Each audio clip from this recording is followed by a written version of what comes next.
Hello friend, good morning all of you. मैं Jitendra Prasad loco pilot. तो आप लोग कैसे हैं? मैं आशा करता हूं कि आप लोग ठीक होंगे। तो दोस्तों, आज हम आप लोग के बीच बहुत ही महत्वपूर्ण सब्जेक्ट लेकर के आए हैं। आज हम लेकर के आए हैं बिहार पुलिस के ओनली प्रीवियस ईयर्स क्वेश्चन पढ़े। जो भी बिहार पुलिस में जो प्रीवियस ईयर्स क्वेश्चन पूछा गया है, उसी क्वेश्चन को प्रैक्टिस जितना भी सेट है, सेट बाय सेट हम बताने जा रहे हैं। जिसका कि जानते हैं पूरा पद 2025 है, उसका कुल पद 19,838 सीट है। जिसका ऑनलाइन आवेदन का भी आप लोग को मालूम होगा कि ऑनलाइन जो आवेदन का इसका समय दिया गया है 18 मार्च 25 से 18 अप्रैल 25 तक है ना। 18 अप्रैल 25 तक दिया गया है। जिसका एग्जाम डेट भी आ गया है दोस्त, इसका एग्जाम डेट भी आपको दे दिया गया है। एग्जाम डेट क्या दिया गया है आपको? 13 जुलाई से स्टार्ट हो जाएगा। एग्जाम डेट इसका 13/7/25 से स्टार्ट होकर के आपको 6 अगस्त तक चलेगा। 6/8/25 तक खत्म हो जाएगी।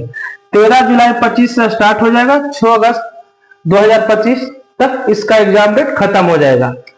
तो इतना तो आप लोग को मालूम है कितना पद है, कब से आवेदन है, कब एग्जाम डेट है। तो अब हम स्टार्ट करने जा रहे हैं आप लोग को ओनली प्रीवियस ईयर्स क्वेश्चन, जो आपको बोर्ड पर लगा दिए हैं। आप बोर्ड पे देखें, जिस इसमें पूरा 16 क्वेश्चन है जो हम आपको बताएंगे। जो पूरा पूछा हुआ क्वेश्चन है, जो आपके परीक्षा के लिए महत्वपूर्ण है। जब इस परीक्षा में आप पास होंगे तब आपको फिजिकल के लिए बुलाया जाएगा। इसीलिए आप लोग को पढ़ना ही बहुत जरूरी है फर्स्ट, फिजिकल जाने से पहले। तो इसमें आपको पढ़ने को है, देखिए कितना प्रैक्टिस सेट है। आप बोर्ड पे देखें, इसमें लगभग 24 से 25 को प्रैक्टिस सेट है। इसमें हम पूरा आपको लेकर के चलेंगे। जीके, जीएस, मैथ और इंग्लिश, हिंदी जो भी पूछा गया है सभी क्वेश्चन को हम लेकर के चलेंगे, क्वेश्चन नहीं छोड़ेंगे। तो आप लोग वीडियो में बने रहिए। हम क्वेश्चन स्टार्ट करते हैं। देखिए, पहला क्वेश्चन जो है आपको जो पूछा गया था, एग्जाम डेट 27 फरवरी 2022 को पूछा गया था। कब पूछा गया था? 27 फरवरी 2022 को। तो इसको क्वेश्चन स्टार्ट करते हैं। पहला क्वेश्चन जो आपको है बोर्ड पे देखिए लगा हुआ है, आपको कह रहा बेकिंग सोडा है, बेकिंग सोडा है सोडियम। आपको ऑप्शन 4 दिया गया है। पहला है हाइपोक्लोराइड, दूसरा कार्बोनेट, तीसरा हाइड्रोक्साइड, चौथा बाइकार्बोनेट। तो सोडियम जो है बाइकार्बोनेट है। ऑप्शन आपका डी हो जाएगा। सेकंड क्वेश्चन देख लीजिए आप। सेकंड क्वेश्चन आपको बोल रहा है 2011 की जनगणना के अनुसार भारत में साक्षरता दर लगभग है 2011 में। तो 2011 में 73% था, जो साक्षर था कितना था? 73%। नेक्स्ट क्वेश्चन आप लोग चलेंगे। आधुनिक लोकतंत्र के रूप में जाना जाता है। 4 ऑप्शन आपके सामने है। तो आपको ऑप्शन नंबर सी होगा। आधुनिक लोकतंत्र के रूप में जाना जाता प्रतिनिधित्व लोकतंत्र, option number C. Next question चलेंगे। अमेरिका की खोज किसने की थी? तो इसमें 4 ऑप्शन आपको दिया गया है, बोर्ड में देख लीजिएगा। तो इसका जो आंसर होगा, हम पूरा ऑप्शन नहीं पढ़ रहे हैं आपको समय लॉस होने के लिए, आप खुद पढ़ लीजिएगा, इसीलिए केवल आपको आंसर बता रहे हैं। तो अमेरिका की जो खोज किसने की थी? तो आपको 4 नंबर का जो आंसर आ जाएगा बी, कोलंबस। अमेरिका की खोज किसने की थी? कोलंबस। राइट। क्वेश्चन नंबर 5 कह निम्नलिखित में से कौन सा त्रिभुजों की सर्वांग समता का एक प्रतिबंध नहीं है, यानी प्रतिबंध नहीं है। तो 4 ऑप्शन दे दिया गया है आपको। भू भू भू, भू को भू, सी में भू, भू को, डी में को, भू को। तो कहने के मतलब कि इसमें जो आपको आंसर दिया गया है, आपको आंसर है सी, भू भू को।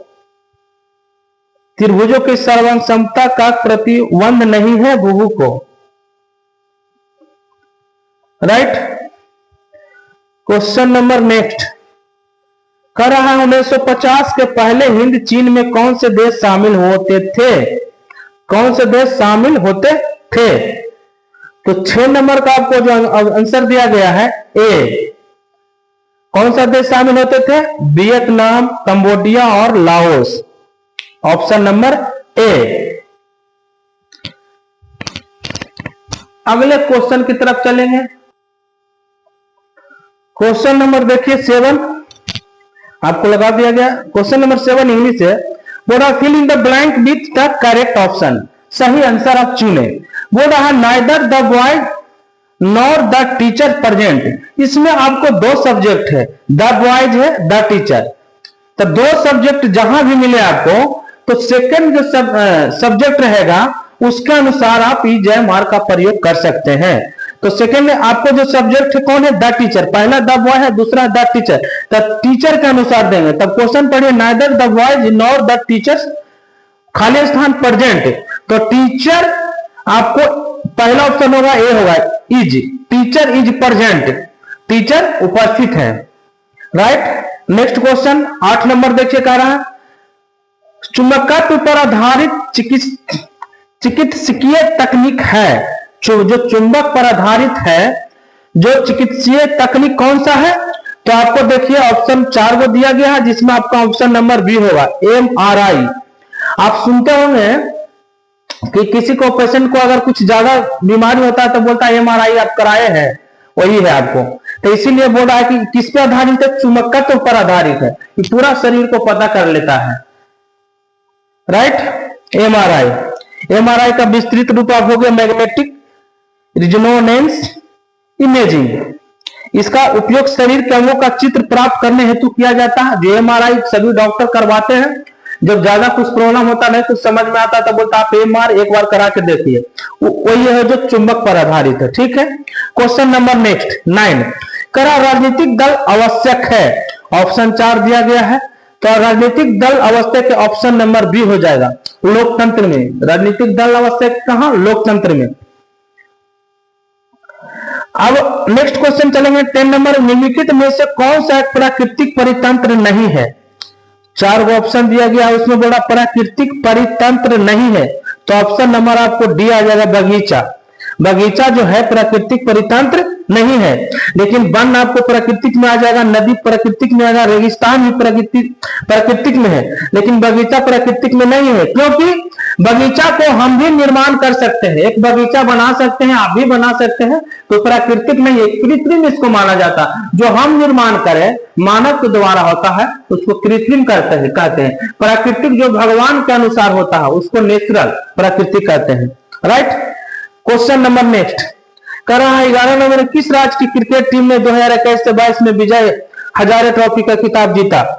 तो ये जो क्वेश्चन है जो करंट क्वेश्चन है 2021 से 22 में विजय हजारे ट्रॉफी, ये क्वेश्चन आपको अभी नहीं पूछेगा, दूसरा पूछेगा। तो इसको छोड़ दीजिए। क्रिकेट टीम का 2021 से 22 में विजय वाला जो है, नहीं तो पूछ भी सकता है, कोई बड़ी बात नहीं। तो इसका ऑप्शन नंबर डी आप हिमाचल प्रदेश है। किस राज्य की क्रिकेट टीम ने 2021 से 22 में, अभी 25 चल रहा है ना, कोई जरूरी नहीं कि पूछेगा आपको। ऐसे आंसर इसका हिमाचल प्रदेश है। राइट। 11 नंबर हो गया आपको। 12 नंबर देखिए क्वेश्चन पे आप 12 नंबर आपको लगा दिया गया है। 12 नंबर में आपको क्या बोल रहा है? इंग्लिश क्या कर रहा है? Fill in the blank choosing the correct word from the option that follow. कर रहा है चूज कीजिए सही शब्द को। इसमें आपको क्वेश्चन क्या है? इफ ही खाली स्थान बी वुड गो। इसमें 4 ऑप्शन दिया गया है। तो इसका हिंदी पहले समझ लीजिए।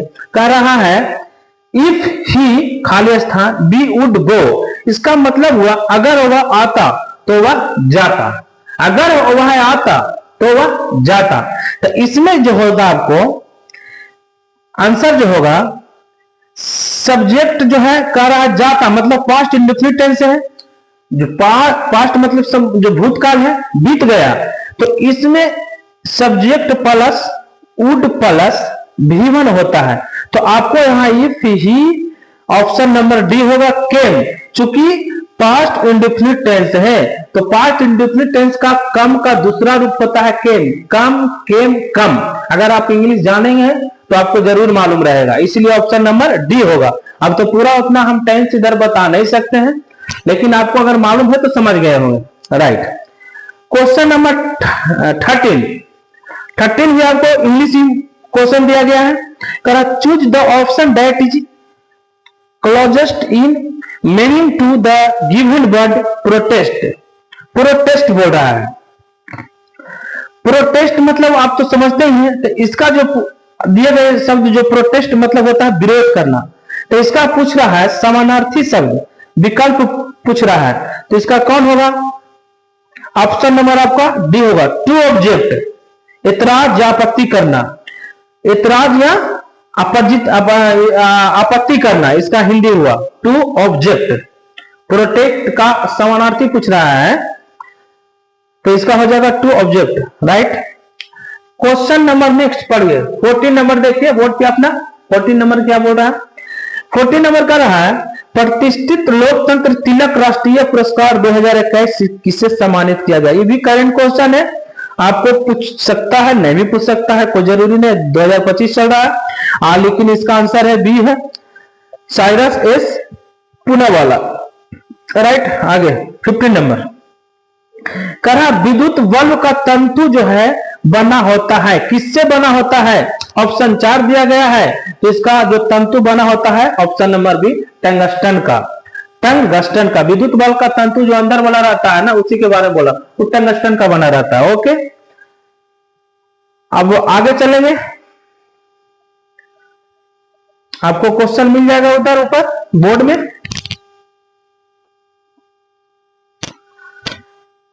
क्वेश्चन नंबर आगे देखिए, आपको क्या करना, मैथ दिया गया है ना, 17 नंबर में आपको मैथ है। मैथ कर रहा, देखिए क्वेश्चन आप पढ़िए इधर। करा एक खिलौना पर 12% छूट देने पर इसे 308 रुपये में बेचा जाता है, तो खिलौने का अंकित मूल्य पूछ रहा। अंकित मूल्य मतलब जो पहला मूल्य था वो पूछ रहा है। तो चलिए हम इसको हल करते हैं। कह रहा है ओनली फॉर ट्रिक्स आपको हल करते हैं, इसमें बताया है लंबा से, हम ओनली फॉर 5 सेकंड में आपको बता देते हैं। कह रहा है कि खिलौनों को छूट 308 रुपया में बेचा जाता है कब? 308 रुपया में बेचा जाता है कब? जब 12% छूट देता है। तो 100 माइनस 12 आप घटाएंगे तो कितना आ जाएगा मेरे भाई? 88। बस, अब फिर पूछ रहा है कुछ कि खिलौने का अंकित मूल्य मानो 100 से गुना कर दीजिए, बस कुछ भी नहीं है। इसको हम 2 बार से काट सकते हैं 44, और 308 को भी 2 बार से काटेंगे तो 154 दूना 308 होगा ना, 154 दूना। आप कैसे कटेगा भाई? 1144 2500। राइट, आप 11 में 154 से भागा दे दीजिए, वो कट जाएगा। 154 में 11 से भागा दे देंगे तो एक बार 11 5 में से के लिए 4, यहाँ 4, 11 44, यानी 14 बार में ये कट गया। 14 बार में तो लिख दीजिए 14 गुना 25, आपको आंसर आ जाएगा। 14 गुना जब 25 आप कीजिएगा तो आपको आ जाएगा कितना? 350। राइट, आपका किताब में अलग बनाया, मैं अलग बनाया हूं, ओनली फॉर ट्रिक। वो बहुत लंबा लेके गया है, उतना जरूरत नहीं है इसका। तो आपका आंसर 350 किसमें है? देखिए ऑप्शन नंबर एम में। एम में 350 है, बी में 328 है, सी में 388 है, डी में 340। तो ऑप्शन नंबर है 350, 350। राइट, यहां तक कोई दिक्कत नहीं। क्वेश्चन नंबर नेक्स्ट क्वेश्चन देखेंगे हम लोग। क्या कह रहा है नेक्स्ट क्वेश्चन में? कह रहा तारापुर केंद्र है।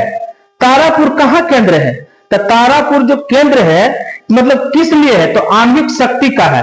तारापुर जो केंद्र है, ऑप्शन नंबर बी आपको है, आणविक शक्ति का, ऑप्शन नंबर बी। राइट, आगे चलिए 19 क्वेश्चन। बोला लीलाधर जगुड़ी द्वारा रचित कविता है। लीलाधर जगुड़ी किसके द्वारा रचित कविता है? तो इसका आंसर आपको आ जाएगा सी, मेरा ईश्वर। किसके द्वारा है जी? मेरा ईश्वर। ऑप्शन 4 है, उसमें आपका आ जाएगा सी, मेरा ईश्वर। राइट, क्वेश्चन नंबर 20 देखिए 20। किसी त्रिभुज में यदि एक कोण शेष दो कोणों के योग के बराबर है तो त्रिभुज अवश्य है। त्रिभुज कैसा होगा भाई? समकोण त्रिभुज होगा। समकोण त्रिभुज का मतलब आप समझते हैं? देखिए आपको हम बताते हैं। 20 नंबर क्वेश्चन देखिए, ऐसा इसको बोलता है समकोण त्रिभुज। समकोण मतलब कि जिसको एक भुजा 90 डिग्री हो, इसको समकोण त्रिभुज कहते हैं। तो इसको जो बड़ा वाला भुजा को कर्ण बोलेंगे हम, इसको हम आधार बोलेंगे, इसको हम लंब बोलेंगे, राइट। तो ये बोल रहा है किसी त्रिभुज में यदि एक कोण शेष दो कोणों के योग के बराबर हो तो त्रिभुज अवश्य होगा। तो कैसा त्रिभुज होगा? समकोण होगा, क्योंकि इसमें होता है कर्ण बराबर जो होता है लंब के स्क्वायर प्लस आधार के स्क्वायर। तो इसके बराबर लंब प्लस आधार हो गया ना, तो जो भी त्रिभुज होगा कैसा होगा? समकोण त्रिभुज होगा। तो आपका option number B, right, B. 21 नंबर देख लीजिए, भारतीय सशस्त्र बलों के पहले चीफ ऑफ डिफेंस स्टाफ कौन थे? सबसे पहले कौन थे? 21 का आपको आंसर आ जाएगा बी, जनरल बिपिन रावत। भारतीय सशस्त्र बलों के पहले चीफ ऑफ डिफेंस स्टाफ कौन थे? Option number B, general Bipin Rawat, right. अब नेक्स्ट क्वेश्चन की ओर चलेंगे। क्वेश्चन नंबर 22 की तरफ चलेंगे हम लोग। देखिए मेरे भाई, क्वेश्चन नंबर 22 बोर्ड में देखिए, पढ़िए। करा फणीश्वर नाथ रेणु द्वारा रचित कहानी, फणीश्वर नाथ रेणु द्वारा रचित कौन सा कहानी था? ऑप्शन आपको 4 दिया गया है, जिसमें ऑप्शन आपका आएगा बी, लाल पान की बेगम। लाल पान की जो बेगम है फणीश्वर नाथ रेणु द्वारा रचित है, कहानी है, वो लिखी थी, right. Question number next 23 number देखिए, करा संयुक्त राष्ट्र संघ का मुख्यालय, संयुक्त राष्ट्र संघ का मुख्यालय यानी सचिवालय कहां अवस्थित है? न्यूयॉर्क में। ऑप्शन नंबर बी, संयुक्त राष्ट्र संघ का मुख्यालय कहां अवस्थित है? New York, option number B, right मेरे भाई। यहां तक कोई दिक्कत नहीं। क्वेश्चन नंबर आगे देखिए, नेक्स्ट बोर्ड पे अपना देखिए, क्वेश्चन नंबर 25, कह रहा हेमोग्लोबिन वर्णक पाया जाता है। हिमोग्लोबिन वर्णक जो पाया जाता है कहां पाया जाता है जी? आरबीसी में, आरबीसी में। हिमोग्लोबिन जो है आपको रक्त में दो होता है, डब्ल्यूबीसी, आरबीसी। तो जो हिमोग्लोबिन पाया जाता है, देखते हैं और किसी किसी को, महिला को जब बच्चा होता है तो बोलता है डॉक्टर की हिमोग्लोबिन की इनका कमी है। वही बात इसमें बोला, हिमोग्लोबिन वर्णक पाया जाता है किसमें? हिमोग्लोबिन जो पाया जाता है आरबीसी में। ऑप्शन नंबर ए होगा आपको, राइट। यहां तक कोई दिक्कत नहीं। नेक्स्ट क्वेश्चन देखिए, आपको इंग्लिश दिया गया है। नेक्स्ट क्वेश्चन क्या है? इंग्लिश, बोर्ड में देख लीजिए, इंग्लिश है। इंग्लिश में कह रहा है इसमें choose the correct preposition for the given option to fill in the blank. Preposition से लिया गया है, preposition from the given option to fill the blank. तो क्वेश्चन क्या है? कह रहा इफ द रूल, प्रीपोजिशन पूछ रहा है, इफ क्वेश्चन कह रहा इफ द रूल एप्लीकेबल खाली स्थान ऑल ऑफ इट्स। इसका हिंदी पहले जान लीजिए, हिंदी क्या है? तो ये इसका हिंदी कह रहा है कि क्या नियम इसके सभी पर लागू है। इसका मतलब हुआ इफ द रूल एप्लीकेबल खाली स्थान ऑल ऑफ इट्स। तो इसका हिंदी आपको मिल गया क्या कि क्या नियम इसके सभी पर लागू है। तो इसका जो आंसर आपको आएगा 26 का आंसर आपको आ जाएगा सी, 2। इसमें 2 लगा दीजिएगा, जो प्रीपोजिशन है 2 लगेगा। Is the rule applicable to all of its. Option number आपका सी, राइट। नेक्स्ट क्वेश्चन 27 की ओर चलेंगे हम लोग मेरे भाई। पराग कणों का एक पुष्प से दूसरे तक स्थानांतरण किस माध्यम के द्वारा होता है? तो ऑप्शन नंबर आपको आ जाएगा डी, ये सभी आ जाएगा। जो पराग कणों का एक पुष्प है, पुष्प मतलब फूल जो है, दूसरे तक स्थानांतरण दूसरे में कैसे जाता है, किस माध्यम के द्वारा? तो वायु से जाता है। वायु मतलब हवा से, जल से भी जाता है, कीट के द्वारा भी जाता है। तो इसमें सभी आ जाएगा, option number D. Next question 28 number देखिए। 28 नंबर बोर्ड पे देखिए क्या कह रहा है मेरे भाई। 28 जो कह रहा है आपको, कह रहा एक विद्युत जनित बदलता है। जो विद्युत है जो कैसे कैसे रूपांतरण करता है, फिजिक्स का क्वेश्चन आपको है। तो इसका ऑप्शन नंबर डी है। यांत्रिक ऊर्जा को विद्युत ऊर्जा में कहता है। विद्युत जनित्र जो है बदलता है, यांत्रिक ऊर्जा को विद्युत ऊर्जा में करता है। Option number D. Option number D right. Question number next देखिए, कह रहा है डी.आई. मेंडलीव को श्रेय दिया जाता है।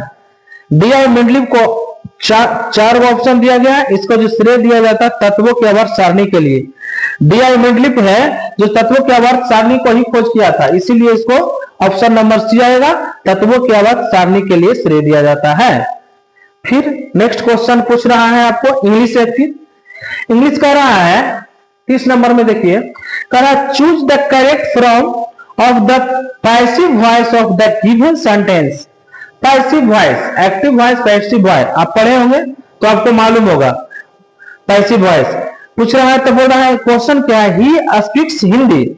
ही स्पीक्स हिंदी, इसका मतलब हुआ वह हिंदी बोलती है। इसका हिंदी क्या हुआ, ही स्पीक्स हिंदी, वह हिंदी बोलती है। तो इसका पैसिव में कैसे हम कन्वर्ट करेंगे। 30 के आपको आंसर दिया गया है क्या, C. Hindi is spoken by him. इसको जब पैसिव बनाएंगे तो Hindi is spoken by him. इसका हिंदी क्या हुआ, आंसर में हिंदी उसके द्वारा बोली जाती है। क्वेश्चन है ही स्पीक्स हिंदी, इसका मतलब हुआ वह हिंदी बोलती है। तो इसका पैसिव में जब हम लोग बनाएंगे तो पैसिव में आपको सबसे पहले बनाया जाएगा object plus is am are plus verb का तीसरा रूप by plus subject correct passive voice होता है। इसमें अब दिया हुआ भी आपको है ऑब्जेक्ट प्लस इजमार वर्ब का तीसरा रूप plus by plus subject correct passive voice. तो कहने का मतलब इसका जो हुआ आंसर हुआ ही is spoken by him. Him जो हो गया, ही का तीसरा रूप ही his him, V1 V2 V1 V2 V3। ये हो गया वर्ब का पहला रूप, दूसरा रूप, तीसरा रूप। तब पहला रूप होता है इज, दूसरा रूप होता है हिज और तीसरा रूप होता है हिम। तो आपको जो आंसर होगा ए वाला होगा, हिम वाला। तो Hindi is spoken by him, आपको आंसर हो गया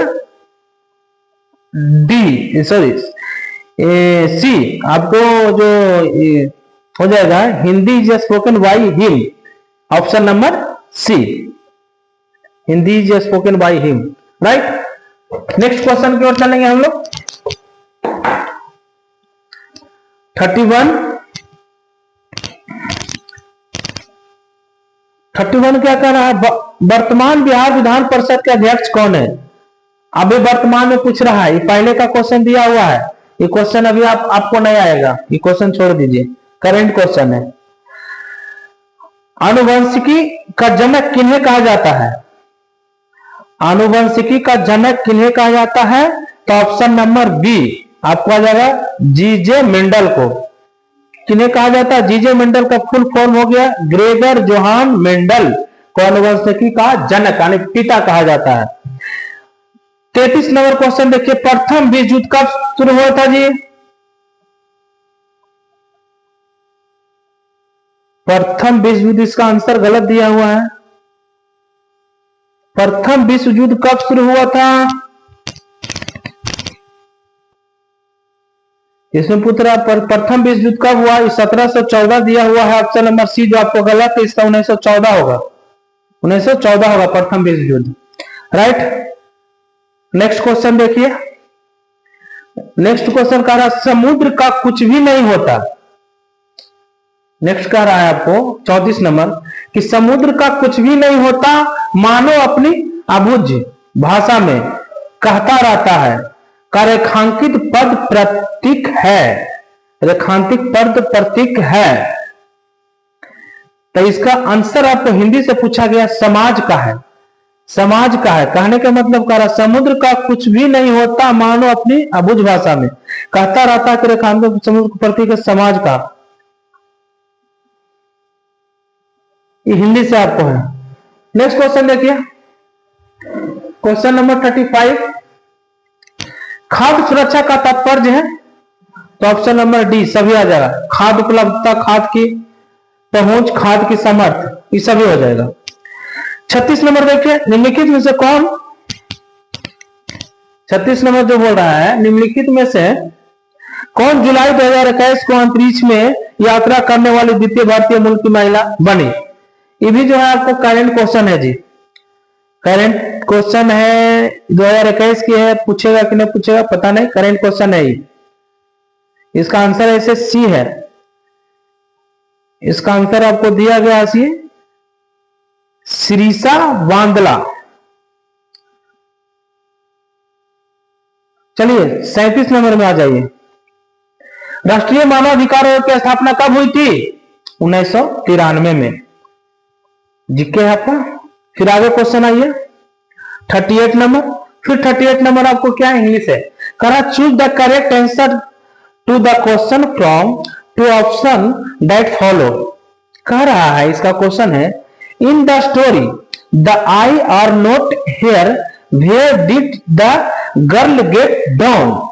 इसका जो हिंदी हो गया आपको, कहानी में आंखें यहां नहीं है, उनकी लड़की नीचे गिर गई। जो कहानी हो रहा था तो उनके आंख वहां पे नहीं है, इसलिए उनको लड़की नीचे गिर गई। तो इसका जो आंसर आपको दिया गया है बी है। उपरोक्त पैसेज के अनुसार कहानी द आइज या नोट लड़की पुत्री वो अपने से मिलने विकल्प सहारनपुर जा रही थी। Saharanpur, option number B Saharanpur, right.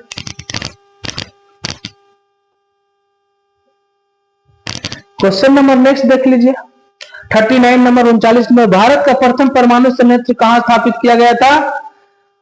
Tarapur Maharashtra में। सबसे पहला जो स्थापित किया गया था परमाणु संयंत्र तारापुर महाराष्ट्र में। क्वेश्चन नंबर नेक्स्ट 40 देखिए, बैलाडीला श्रेणी किस जिले में स्थित है? बैलाडीला बस्तर में, ऑप्शन नंबर ए बस्तर में स्थित है। आगे क्वेश्चन देखिए, सरहुल पर्वत मुख्यतः कौन मानते हैं? ऑप्शन नंबर बी मुंडा। सरहुल पर्वत मुख्यतः कौन मानते हैं? मुंडा। 42 नंबर देखिए, अमन फसल संबंधित है? Option number D. अमन जो फसल है किससे संबंधित है? धान से। अमन है जो धान से संबंधित है, राइट। क्वेश्चन नंबर अब आगे चलेंगे 43 की तरफ चलेंगे हम लोग। तो क्वेश्चन नंबर 43 देखिए आपको बोर्ड पर कह रहा है, स्वयं सहायता समूह में ऋणी संबंधी अधिकांश निर्णय लिए जाते हैं। कहां से निर्णय लिए जाते हैं? तो ऑप्शन नंबर बी सदस्यों के द्वारा, राइट। नेक्स्ट क्वेश्चन 44 नंबर, किस विकल्प में सही विलोम युग में है? अच्छा, विलोम शब्द चुनने के लिए बोल रहा है 44 नंबर में। तो ऑप्शन 4 को दिया गया है, अनादर का निरादर, अनूठा का बेजोड़, इशारा का सैन, गौरव का लाभ लादर। तो इसका जो आंसर आपका सही आंसर आएगा विलोम शब्द आएगा डी, गौरव के लाघव। विलोम शब्द मतलब उल्टा, गौरव के लाघव। क्वेश्चन नंबर 45, पृथ्वी की कुल सतह लगभग जो पानी से ढका हुआ है कितना है जी? 75%। ऑप्शन नंबर ए 75% जो है पृथ्वी की कुल सतह लगभग पानी से ढका हुआ, 25% ही बाहर है, राइट। नेक्स्ट क्वेश्चन, एक कहानी यह भी रचना है। एक कहानी यह भी रचना है। 46 नंबर का ऑप्शन देख लीजिए, मन्नू भंडारी। मन्नू भंडारी, एक कहानी यह भी रचना है। किसका रचना है? मन्नू भंडारी का, C number, right. Question number next देखेंगे भाई, क्या कह रहा है क्वेश्चन नंबर नेक्स्ट देखिए 47 एक कह रहा है कि एक समचतुर्भुज जिसकी एक भुजा 20 सेंटीमीटर तथा एक विकर्ण मैथ है, एक विकर्ण 24 सेंटीमीटर है, का क्षेत्रफल ज्ञात करने के लिए बोल रहा है मेरे भाई। क्षेत्रफल देखिए 47 नंबर मैथ जो आपको कह रहा है, एक समचतुर्भुज है, इधर हल कर लेते हैं। 47 आपका है, समचतुर्भुज मतलब चारों भुजा बराबर है, इसी को बोलता है समचतुर्भुज। चारों भुजा बराबर है, तब बोल रहा है कि जिसकी एक भुजा 20 सेंटीमीटर है, तो ये भी 20 सेंटीमीटर होगा मेरे भाई, ये भी 20 होगा, ये भी 20 होगा, यहां तक दिक्कत नहीं। तथा एक विकर्ण 24 सेंटीमीटर, विकर्ण मतलब ये जो विकर्ण इसका दिया हुआ है 24 सेंटीमीटर दिया हुआ है, राइट, 24 सेंटीमीटर दिया हुआ है। तो पूछ रहा है क्या, इसका क्षेत्रफल ज्ञात कीजिए। तो क्षेत्रफल मतलब पूरा का पूछ रहा है। तो एक विकर्ण इधर से डाल देंगे, आधा आधा दोनों को दो त्रिभुज बन गया, इधर एक इधर, तो दोनों को निकाल लेंगे तो हमको क्या आ जाएगा, पूरा का क्षेत्रफल आ जाएगा। तो मान के चलिए कि विकर्ण पूरा है 24 है, पूरा विकर्ण 24 है,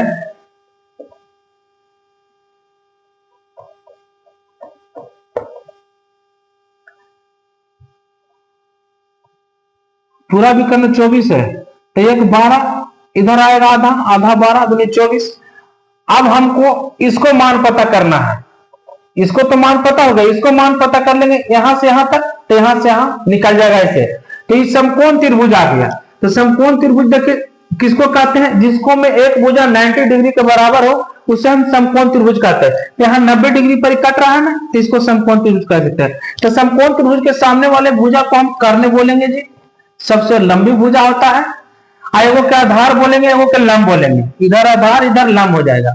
तो अब हमको इधर या इधर निकाल लेंगे तो हमको क्या मालूम चल जाएगा, दोनों निकल जाएगा। तो ए बी सी डी मान लीजिए इसको, और यहां पर भी कुछ लिख दीजिए A B C D E, right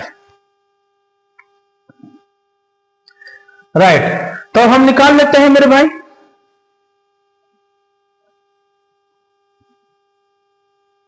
हमको ये भुजा पता करना है, ये वाला। तो भुजा पता करने के लिए क्या लिखेंगे, ईसी,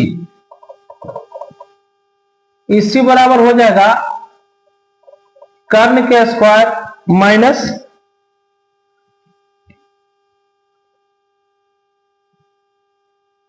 इधर दिया हुआ है लंब का स्क्वायर, राइट, अंदर इधर रूट हो जाएगा। इसी इसको घाट है, इसको हमको निकालना है।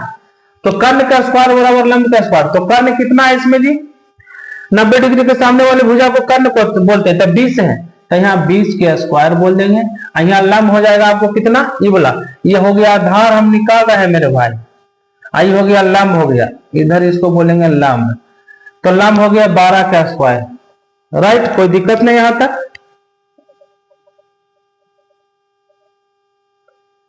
तो इसको हो जाएगा 400, जब गुना करेंगे बराबर है 44 से, राइट।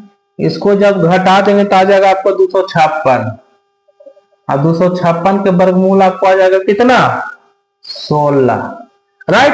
तो हमको पता हो गया ये कितना आ गया, 16। तो यानी ये भी 16 हो जाएगा, ये आधे आधे है ना, कटा है जो, तो ये आधा भाग 16, तो 16 ये भी आ गया। अब पूछ रहा है पूरा क्षेत्रफल पूछ रहा है। तो पूरा समचतुर्भुज का क्षेत्रफल का जो फॉर्मूला होता है, क्षेत्रफल बराबर हाफ गुना आधार गुना ऊंचाई होता है, आधार गुना ऊंचाई होता है। या इसको हम ऐसा लिख सकते हैं ना, पूरा क्षेत्रफल निकालना है तो हाफ गुना आधार गुना ऊंचाई, वो भी लिख सकते हैं। तो इसमें आधार अब कितना हो जाएगा, 16 ही हो गया, और 16 ही, तो 16 16 32, और ऊंचाई कितना हो गया आपको, 12 ही, 12 गुना 24। तो पूरा क्षेत्रफल निकल गया हमको। तो इसको हम काट देंगे, 16 गुना 32, तो बराबर 16 गुना 24 कीजिएगा तो आपको आ जाएगा 384, आंसर आ जाएगा 384, राइट राइट। नेक्स्ट क्वेश्चन की तरफ चलेंगे। क्वेश्चन नंबर 49 देखिए, 49 कर रहा है कौन भौतिकी पूंजी का उदाहरण नहीं है। ऑप्शन 4 दिया गया है। तो कौन भौतिकी पूंजी का उदाहरण नहीं है, ऑप्शन नंबर आपको डी आ जाएगा, शिक्षा एवं प्रशिक्षण, जो भौतिकी पूंजी का उदाहरण ही नहीं है।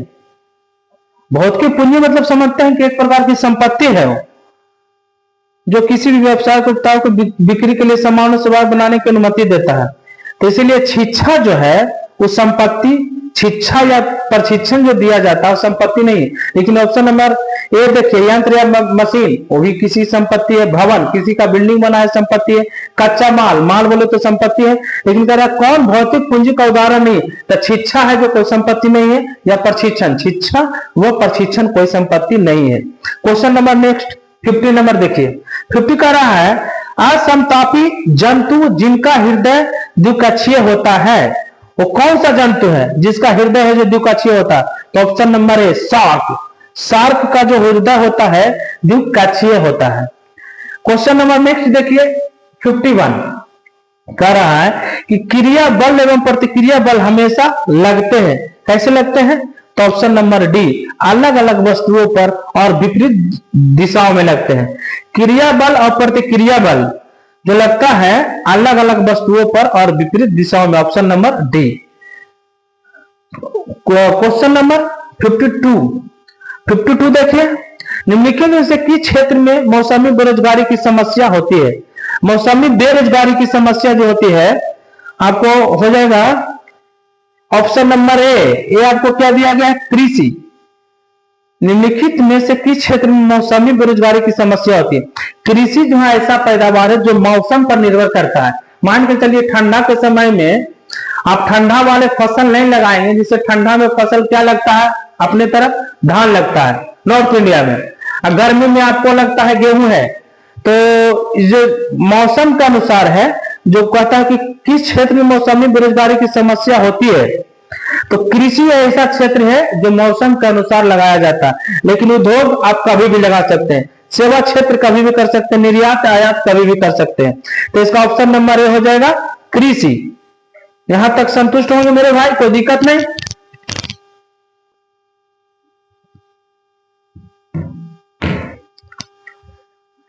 ठीक है, तो आज तक हम 50 से 52 क्वेश्चन तक हल करा दिए हैं। बाकी 100 क्वेश्चन में जो क्वेश्चन बचा है नेक्स्ट क्लास में हम हल करेंगे, सोल्व करेंगे। जो भी आएगा, इंग्लिश आएगा, हिंदी आएगा, मैथ आएगा, जो सबको लेकर के चलेंगे। आज तक क्लास यहां रहते हैं, फिर नेक्स्ट क्लास में हम लोग मिलेंगे। और जो इस वीडियो को देख रहे हैं पहली बार, जो मेरे चैनल पे नए हैं, जो जरूर सब्सक्राइब कर ले। पूरा जो हम आपको जो दिए हैं प्रैक्टिस सेट है लगभग 24 से 25, और भी सेट लाएंगे लेटेस्ट, सब लेटेस्ट पूछा हुआ है। पूरा सेट को हम सोल्व करेंगे मेरे भाई। आप लोग बने रहे। आपको एग्जाम का भी समय जुलाई से शुरू होता है, अगस्त में खत्म है, अभी पूरा समय है। आप चाहेंगे तो आपको क्वालिफाई कोई नहीं रोक सकता। आप जीरो भी पढ़ते हैं तो थोड़ा केवल आप डेली लगे रहिए, आप पक्का बोलिए तो सफल हो जाएंगे, इसमें कोई कमी नहीं है। तो ठीक है दोस्तों, हम लोग नेक्स्ट वीडियो में मिलते हैं, नेक्स्ट क्लास में मिलेंगे। जो क्वेश्चन बचा उसको हम पूरा कर लेंगे। ठीक है, थैंक यू, धन्यवाद।